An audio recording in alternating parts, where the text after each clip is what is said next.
అందరికీ good evening. ఇది నిజంగా ఒక డివైన్ బ్లాక్ బస్టర్. ఎందుకంటే ఇది ఆ దేవుడు నిర్ణయించాడు.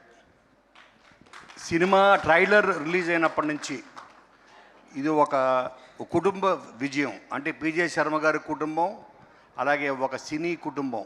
ప్రతి హీరో, ప్రతి డైరెక్టరు, ప్రతి రైటరు, నాలాంటి ప్రతి వాళ్ళు ఆదికి ఒక గొప్ప సక్సెస్ రావాలి అని ఒక మేనిఫెస్టేషన్ జరిగింది. అది జరిగి అది యూనివర్స్లోకి వెళ్ళింది. యూనివర్స్లోకి వెళ్ళి ఆ మేనిఫెస్టేషన్ నిజమయ్యి శంబాలా విజయం రూపంలో మళ్ళీ తిరిగి మనకు వచ్చింది. It is really A divine block buster.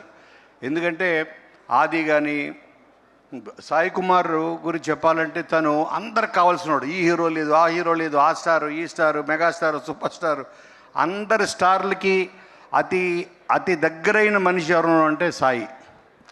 అది తన మంచితనంతో ఒక పెద్ద కుటుంబాన్ని తను సంపాదించుకున్నాడు. ఆ కుటుంబంలో నేను కూడా ఒక భాగం. అటువంటి కుటుంబానికి ఈ సినీ పరిశ్రమే ఒక కుటుంబం చేసేసుకున్నాడు సాయి. నేను రవి మేము చిన్నప్పటి నుంచి ఫ్రెండ్షిప్. పిజే శర్మ గారు వీళ్ళందరూ వైజాగ్లో ఉన్నప్పుడు నేను మా స్కూల్ హాలిడేస్ నుంచి వెళ్ళి ఉండేవాడిని వాళ్ళ ఇంటికి. సో ఇది మా ఇంటికి వచ్చిన ఒక పెద్ద సక్సెస్లా ఫీల్ అవుతున్నా. నేను ఆదితోటి ఫస్ట్ సినిమా చేయాలి అనుకున్నప్పుడు నాకు ఒక స్క్రిప్ట్ తగిలి నేను సాయిని ఆదిని కూర్చోబెట్టి మనం ఫస్ట్ అప్పుడు ఓటీటీ మంచి ఉధృతంగా వస్తున్న రోజుల్లో మనం ఫస్ట్ ఒక వెబ్ సిరీస్ చేద్దాము, you trust me, this is going to be the best అన్నాను. పులి మేక అని చేయడం జరిగింది ఆదితోటి. ఈ రోజుకి పులి మేక జీలో ఇట్ ఈజ్ అది వాళ్ళకు ఒక బాహుబలి. ఈ రోజుకి బాహుబలి వాళ్ళకి అంత హయ్యెస్ట్ గ్రాసర్ అంటే ఇన్ టర్మ్స్ ఆఫ్ వ్యూస్. వాళ్ళు ఇప్పటికీ అనురాధ్ గారు ఆవిడ కాల్ చేస్తూ ఉంటారు, సీజన్ 2 ఎప్పుడు అని.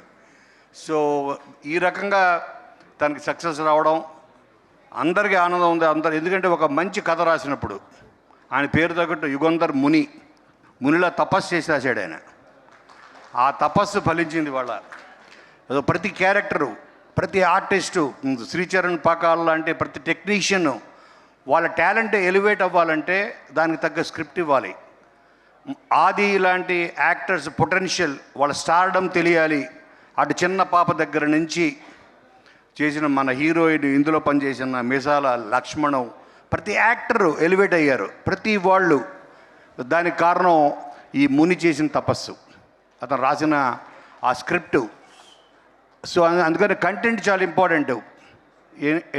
ఇందాట మన శ్రీచరణ్ పాకాల రవి చెప్తున్నాడు, 100% ట్రూ. ఎన్నో సినిమాలు చేశారు వాళ్ళు, కానీ వాళ్ళని ఎలివేట్ చేసి వాళ్ళ కోసం ఒక సినిమా ఒక కంటెంట్ కాచు కూర్చుంటుంది వాళ్ళ టాలెంట్ని షోకేస్ చేయడానికి. అటువంటి సినిమా శంబాలా. అండ్ నాకు ఇంకొక గొప్ప ఒక గుడ్ న్యూస్ చెప్పారు నాకు శశి గారు, సురేష్ గారు. ఫస్ట్ వీక్ కన్నా సెకండ్ వీక్ ఇంకా బాగుంటుందని. 100% బాగుంటుంది, బాగుండి తీరాలి.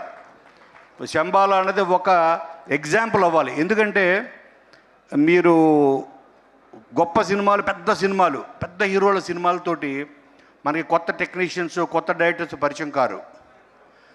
ఇటువంటి కాన్సెప్ట్ ఫిలిమ్స్, కొత్త సినిమాలు, కొత్త న్యూ కంటెంట్ అంటే కొత్త డైరెక్టర్సే చేయగలరు. ఎందుకంటే నేను అటువంటి సినిమాలు చేసిన వాడిని. ఒక గీతాంజలి, ఒక నిన్ను కోరుతోటి, శివ నిర్వాణ, ఇలాగ ఎంతోమంది డైరెక్టర్ కొత్త టాలెంట్ని పెద్ద హీరోల కన్నా ఇటువంటి హీరోస్, ఇటువంటి డైరెక్టర్స్ని పరిచయం చేయగలి ఇండస్ట్రీకి మరింత హెల్దీ వాతావరణం ఇటువంటి సినిమాలు సృష్టిస్తాయి. సో కాబట్టి I wish the whole team అందరి మొహంలో మీ ఆనందం ఇలాగే న్యూ ఇయర్లో కూడా ఫస్ట్ వీక్ కూడా ఇది కంటిన్యూ అయ్యి ఆదికి తన కెరియర్లోనే ది బెస్ట్ సక్సెస్గా నిలిచిపోవాలని అందరికీ మంచి జరగాలని కోరుకుంటూ my best wishes. Thank you sir. Thank you very much. Sandeep Kishan గారు ఇప్పుడు మాట్లాడతారు. ఎస్.